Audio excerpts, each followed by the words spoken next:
Horas, Shalom Bapak Ibu Saudara-saudara, damai sejahtera bagi kita sekalian.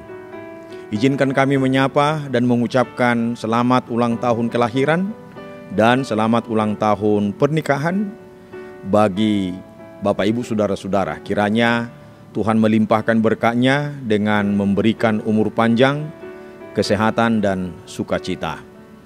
Kami juga mengucapkan turut prihatin terhadap Bapak Ibu Saudara-saudara yang mungkin hingga pada saat ini masih bergumul oleh karena sakit penyakit. Kami tidak pernah berhenti berdoa, mensyafaatkan nama Bapak-Bapak dan Ibu-Ibu Saudara sekalian, sehingga Tuhan senantiasa menyendangkan telinganya, memberkati obat dan makanan menjadi saluran kesembuhan bagi saudara sekalian. Nah, firman Tuhan yang akan diperdengarkan kepada kita pada hari ini tertulis di dalam Yesaya 65 ayat yang ke-18. Namun sebelum saya bacakan, mari kita berdoa. Kasih karunia dan damai sejahtera dari Allah Bapa kita dan dari anaknya Tuhan Yesus Kristus. Amin. Ya, firman Tuhan pada hari ini sebagaimana yang saya sebutkan tadi dari Yesaya pasal 65 ayat yang ke-18. Demikian firman Tuhan. Tetapi bergiranglah dan bersorak-sorak untuk selama-lamanya atas apa yang kuciptakan. Sebab sesungguhnya aku menciptakan Yerusalem penuh sorak-sorak dan penduduknya penuh kegirangan. Demikian firman Tuhan. Saya berikan topik untuk firman Tuhan hari ini, sukacita di dalam rencana baru Allah. Sukacita di dalam rencana baru Allah. Ayat ini adalah bagian dari nubuat tentang ciptaan baru. Janji Allah untuk memulihkan umatnya dan menghadirkan Yerusalem baru, tempat di mana tidak ada lagi kesedihan, tidak ada lagi tangisan, tidak ada lagi penderitaan, yang adalah sukacita, kehidupan yang kekal, damai sejahtera, kasih, dan berbagai hal lainnya sebagaimana yang telah dijanjikan oleh Allah di dalam Yesus Kristus. Allah memerintahkan umatnya untuk bersukacita atas karya-karyanya, bahkan sebelum mereka melihatnya terwujud. Ini menunjukkan bahwa sukacita sejati bukan bergantung pada keadaan saat ini, tetapi berdasarkan pada janji Allah yang pasti akan digenapi. Berdasarkan pada janji Allah yang pasti akan digenapi. Oleh sebab itu kita memerlukan iman percaya untuk melihat jauh ke depan tentang apa yang belum kita ketahui. Tapi kita yakin dan percaya firman Tuhan, ketetapan Tuhan, janji Tuhan, nubuatan Tuhan tidak pernah alpa. Tuhan selalu menepati dan mewujudkannya dalam kehidupan setiap umat yang percaya kepadanya. Nah, melalui firman Tuhan ini ada sedikitnya 3 yang harus kita renungkan bersama.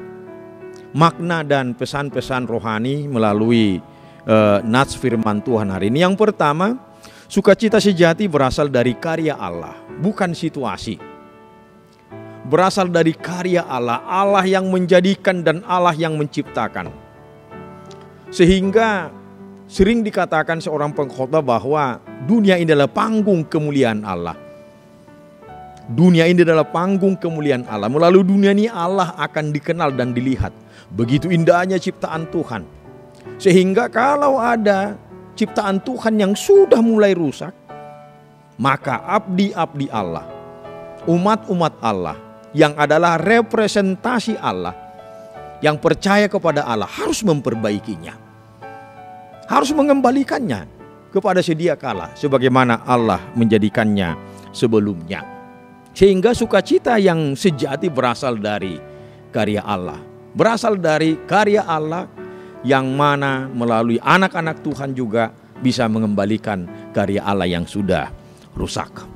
Yang kedua, Allah adalah pencipta yang memulihkan. Yerusalem yang lama telah penuh air mata karena dosa dan penderitaan.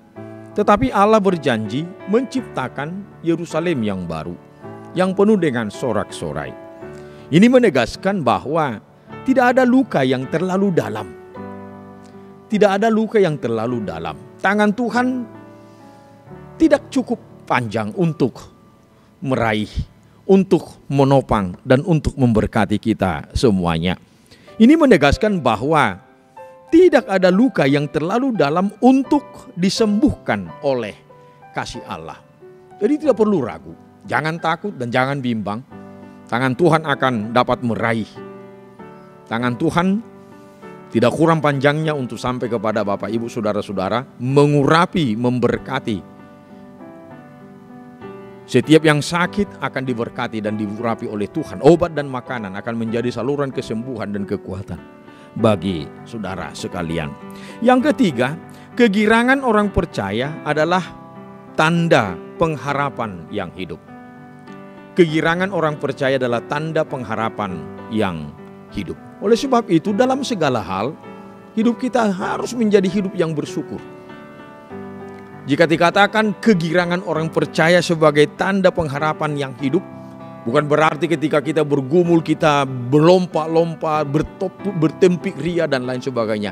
Tetapi ketika kita menghadapi pergumulan dan tantangan, mari kita selalu menengadahkan wajah kita hanya kepada Tuhan. Di sana kita akan memperoleh sukacita dan penghiburan yang sejati.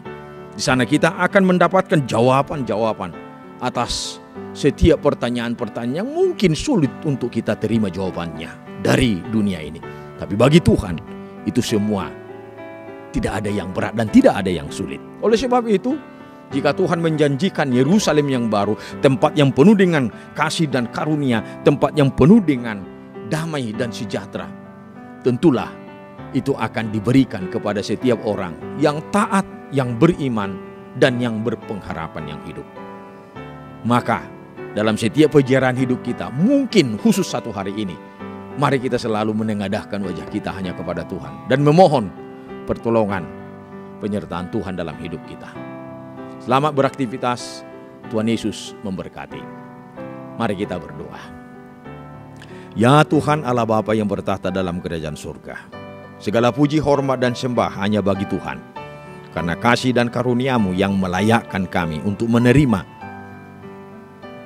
kehidupan yang kekal. Engkau yang menawarkan dan yang menyediakan. Bagi kami yang rindu akan Yerusalem yang baru, ciptaan yang baru, adalah sebuah kerinduan yang amat sangat. Terutama di dalam perjalanan hidup kami yang penuh dengan carut marutnya dunia ini. Tolong kami Tuhan, sertai dan bimbing kami. Kami menyerahkan hidup kami hanya ke dalam tangan pengasihan Tuhan. Amin.